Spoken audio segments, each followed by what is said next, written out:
Shalom saudaraku yang dikasihi Tuhan. Kembali kita akan melanjutkan pelajaran The Secret of 1 Yohanes. Kita sudah masuk di dalam 1 Yohanes pasal 4 ayat yang ke-13 saudaraku. Pasal 4 ini sampai 21.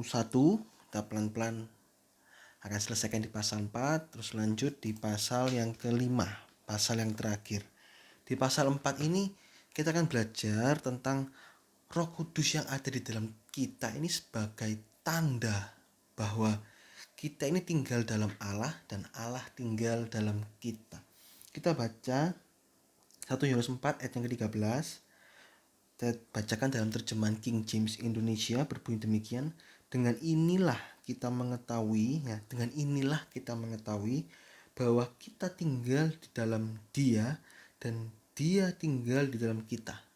Bagaimana caranya? Ini sebab Ia telah memberi kepada kita dari rohnya. Ia telah memberi kepada kita dari rohnya.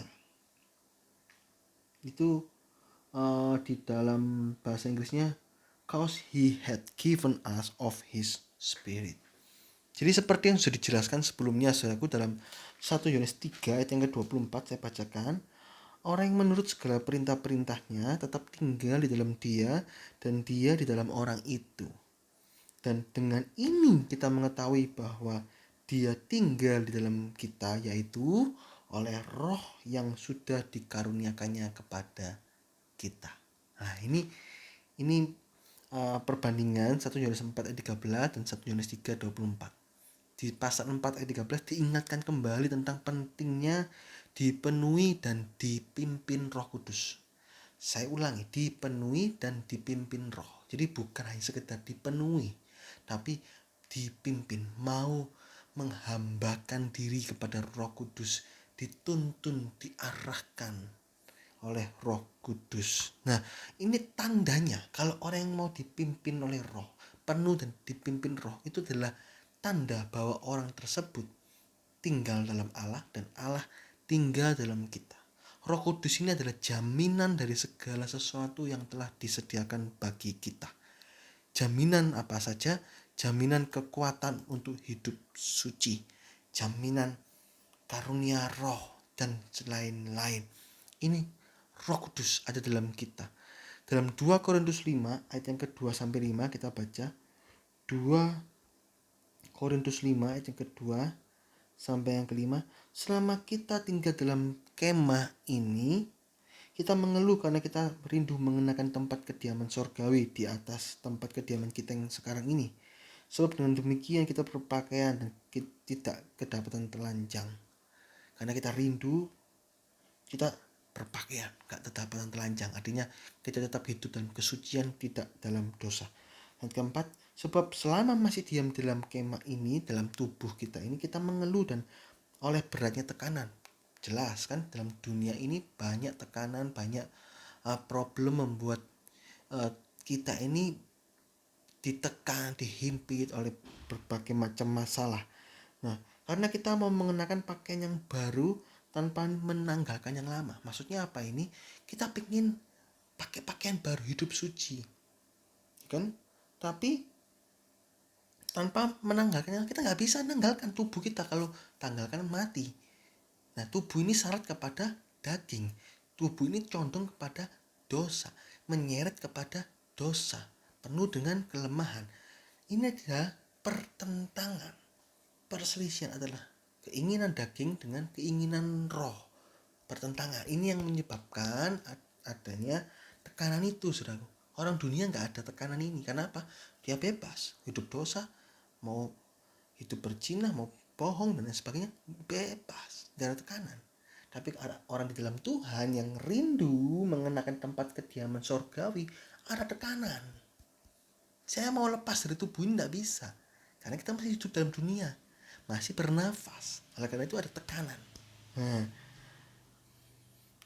ayat yang 5 langsung saya lanjutkan aja. Tetapi Allah lah yang justru mempersiapkan kita untuk hal itu. Dipersiapkan, masih ada tekanan, dipersiapkan. Dan yang mengaruniakan roh dikaruniakan Roh Kudus kepada kita sebagai jaminan segala sesuatu yang telah disediakan bagi kita. Jadi ada segala sesuatu yang disediakan, yaitu adalah sorga, kemuliaan, dan lain-lain di dalam kerajaan sorga, yang apa yang tak pernah dilihat mata dan tak pernah didengar telinga dan tak pernah timbul di dalam hati, semua disediakannya bagi yang mengasihi Dia. 1 Korintus 2 ayat 9. Kita nggak tahu sorga seperti apa, tapi kita percaya bahwa saat kita mati nanti kita masuk dalam kerajaan sorga. Nah, Roh Kudus dikaruniakannya kepada kita sebagai jaminan. Kalau kamu mau hidup penuh dan dipimpin oleh Roh, maka kamu akan bisa dituntun masuk dalam tempat kediaman sorgawi itu. Jadi selama ada tekanan itu baik buat kita. Karena apa? Karena kita berarti mau untuk hidup suci. Ada tekanan. Mau bohong, kita nggak mau bohong.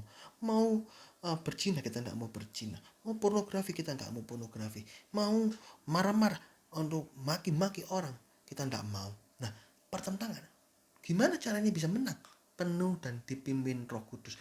Roh Kudus ini jaminan.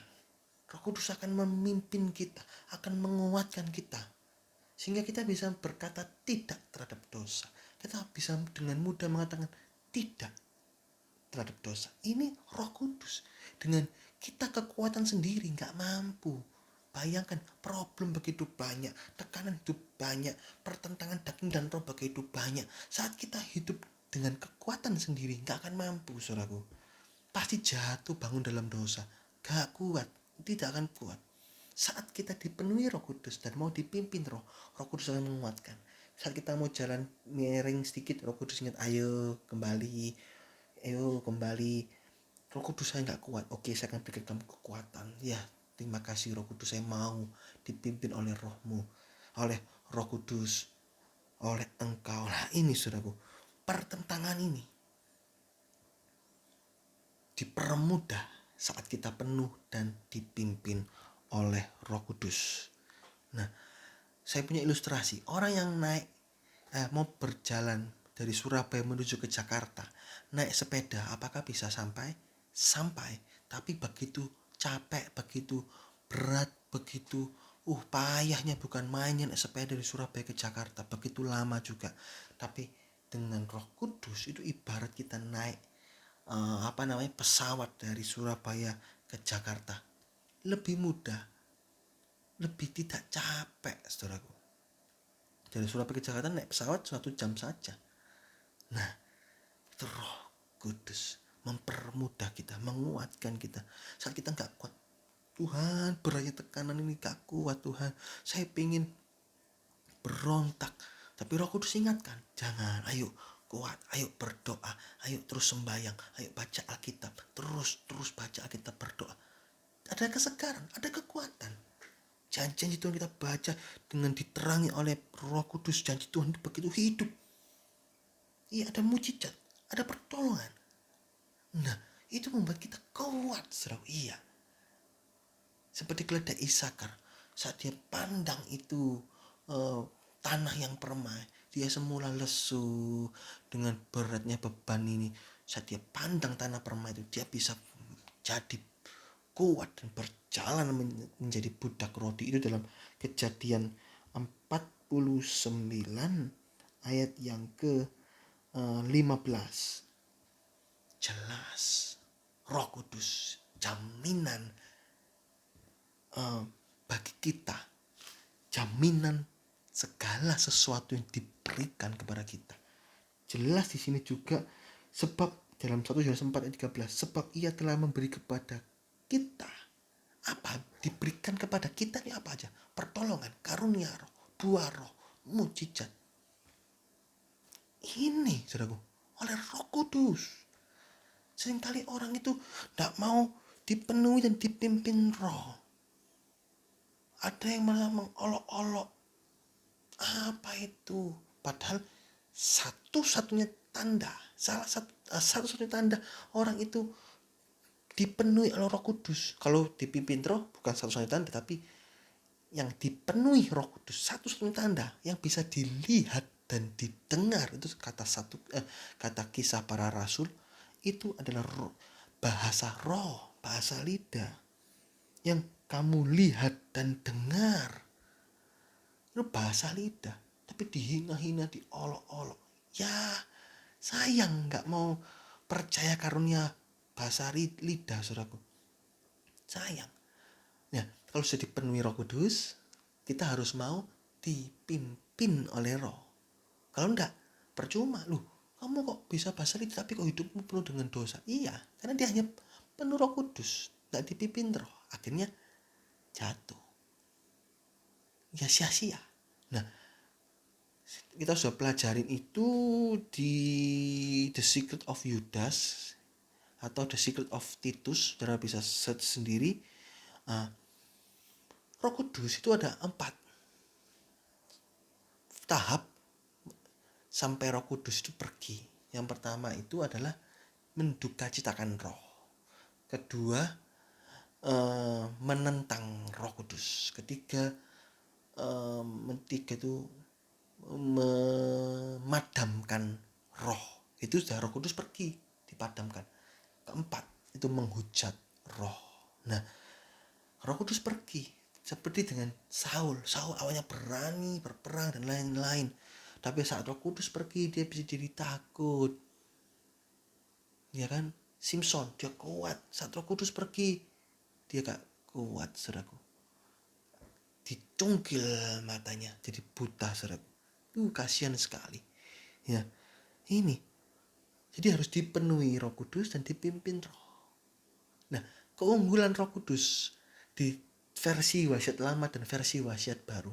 Wasiat lama, Roh Kudus itu datang dan pergi, hingga pergi. Kenapa? Karena orang-orang wasiat lama belum ditebus, dosanya masih ditutup oleh darah binatang. Ditutup. Darah binatang tidak bisa menghapus dosa. Ibrani 10 ayat yang ke Ibrani 10 ayat yang kelima kalau tidak salah. Ibrani 10 ayat yang ke ayat keempat.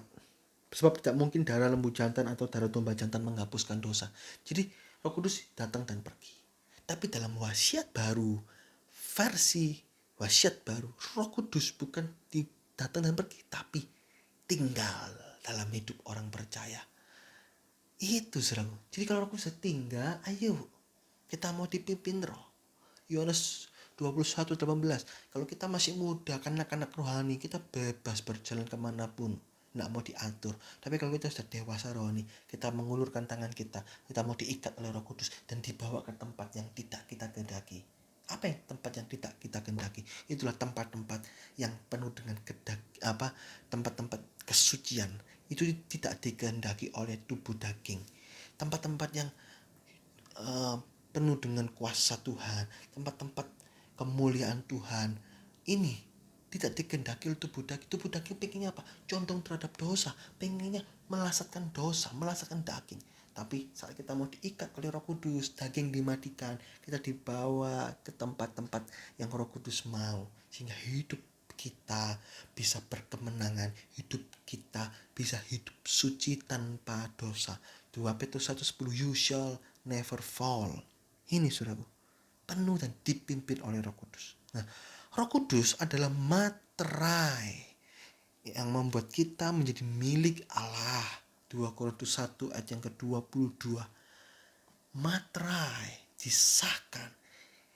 Istilah kita tinggal dalam Allah dan Allah tinggal di dalam kita bisa dikatakan kita dimeteraikan menjadi milik Allah. Jadi istilah saya tinggal dalam Allah, Allah tinggal dalam kita, itu dimeteraikan jadi milik Allah. Jika Allah menganggap kita sebagai miliknya, maka itu dahsyat, luar biasa, saudaraku. Kita dianggap sebagai biji mata Allah.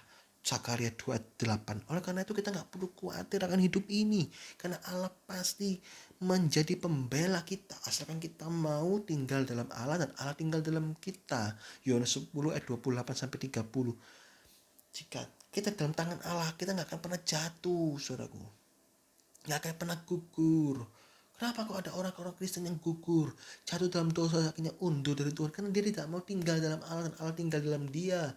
Dia mau keluar, dia berjalan-jalan sendiri, saudaraku. Domba kalau nggak ada gembala, domba itu aman. Tapi kalau dia mau jalan sendiri, akhirnya diterkam serigala, saudaraku. Nah, ini.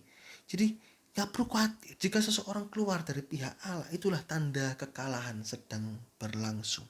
Jangan pernah keluar dari Allah, saudaraku. Seperti carang yang terus melekat kepada pokok anggur yang benar. Ini, saudaraku, yang harus kita kerjakan sungguh-sungguh dalam hidup ini. Roh Kudus adalah jaminan kita untuk mengalami penebusan tubuh. Jadi 3 hal yang kita pelajari hari ini. Roh Kudus adalah jaminan dari segala sesuatu yang diberikan kepada kita. Apa saja pertolongan, mujizat, kemuliaan, buah roh, karunia roh. Sehingga hidup kita bisa hidup suci selama tinggal dalam dunia ini. Kedua, Roh Kudus itu meterai kita. Kita disahkan, ini anakku yang sah. Jadi milik Allah. Kalau kita disahkan jadi milik Allah dan kita mau tetap tinggal dalam Allah, Allah tinggal dalam kita nggak akan pernah jatuh. Jelas dikatakan, biji mata Allah loh, dijaga betul. Yohanes 10 28-30, kalau kita tinggal dalam Allah, di tangannya Allah, nggak akan pernah jatuh. Nah, yang ketiga, Roh Kudus ini jaminan kita untuk mengalami penebusan tubuh. Orang-orang suci yang terus hidup dalam kesucian, saudaraku, suatu saat sangkakala dibunyikan, kita akan mengalami pengangkatan. Orang-orang yang penuh dan dipimpin oleh Roh Kudus. Jadi hanya orang-orang yang bisa mendengar 3 suara dari sorga, itu orang yang akan mengalami pengangkatan. Apa 3 suara dari sorga? Itu di dalam 1 Tesalonika 4 ayat yang ke-16. Sebab suatu tanda, pada waktu tanda diberi, ya, pada waktu penghulu malaikat berseru dan sangkakala Allah berbunyi, gitu ya. Ini saudaraku, 1 Yohanes 3 ayat yang ke 1 Tesalonika 4 ayat yang ke-16. Shout, teriak, dalam bahasa Inggris, voice of archangel, ya, dan trump of God, trompet Allah. Ini suatu sorak, suatu suara malaikat berseru dan sangkakala Allah. 3 suara ini, saudaraku, 3 tanda ini. Bagaimana bisa mendengar? Apakah pakai telinga?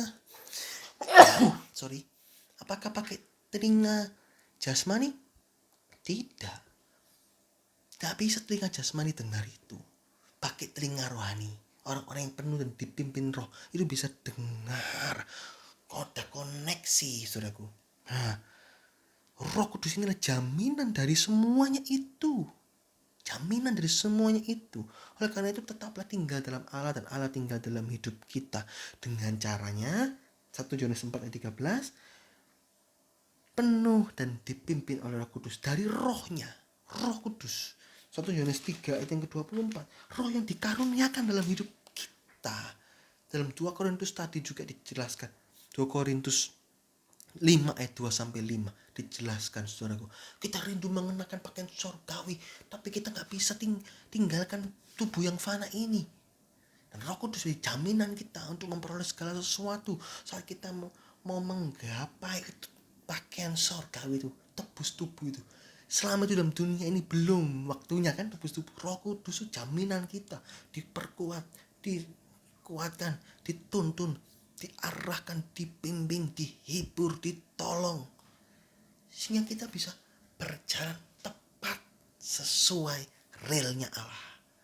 Seperti kereta, kalau di dalam rel itu aman, tapi kalau keluar rel habis. Roh Kudus itu jaminan kita, sehingga diarahkan sampai mengalami penebusan tubuh. Ditebus tubuh sehingga berubah. Kita baca ayat terakhir dalam 1 Korintus 15 ayat yang ke-51. Sesungguhnya aku menyatakan kepadamu suatu rahasia. Kita tidak akan mati semuanya, tetapi kita semuanya akan diubah. Diubahkan. Filipi 3:21 kita baca. Tubuh apa yang akan kita pakai, saudaraku? Filipi 3 ayat yang ke-21. Tubuh apa yang kita pakai? Di dalam bahasa Inggris saya bacakan. Who shall change our vile body, yang akan mengubahkan tubuh kita yang hina ini, that it may be fashioned like unto his glorious body, sehingga serupa dengan tubuh kemuliaannya, his glorious body. Namanya tubuh kemuliaan. Diubah tubuh yang fana menjadi tubuh kemuliaan. Bisa paham saudaraku arti ayat ini, saudaraku? Dengan inilah kita mengetahui bahwa kita tinggal dalam dia dan dia tinggal dalam kita. Apa? Memberi kepada kita dari rohnya. Roh Kudus yang tinggal dalam kita. Memancarkan. Kalau penuh Roh Kudus tapi gak ada buahnya, itu sia-sia. Dipertanyakan apakah dia penuh sungguhan atau penuh coba apa ikut-ikutan. Kan ada bisa didengar, bisa dilihat, bisa iya. Tapi dibuat-buat. Bahasa roh dibuat-buat. Singa, laba, dan lain-lain itu dibuat-buat. Gak ada buahnya. Tapi saat penuh Roh Kudus, tandanya bisa berbahasa roh, berbahasa lidah, dan ada buahnya kelihatan. Yang dulu takut bersaksi, sekarang berani bersaksi. Dulu kok jatuh bangun dalam dosa, sekarang hidup suci sungguh-sungguh. Roh Kudus.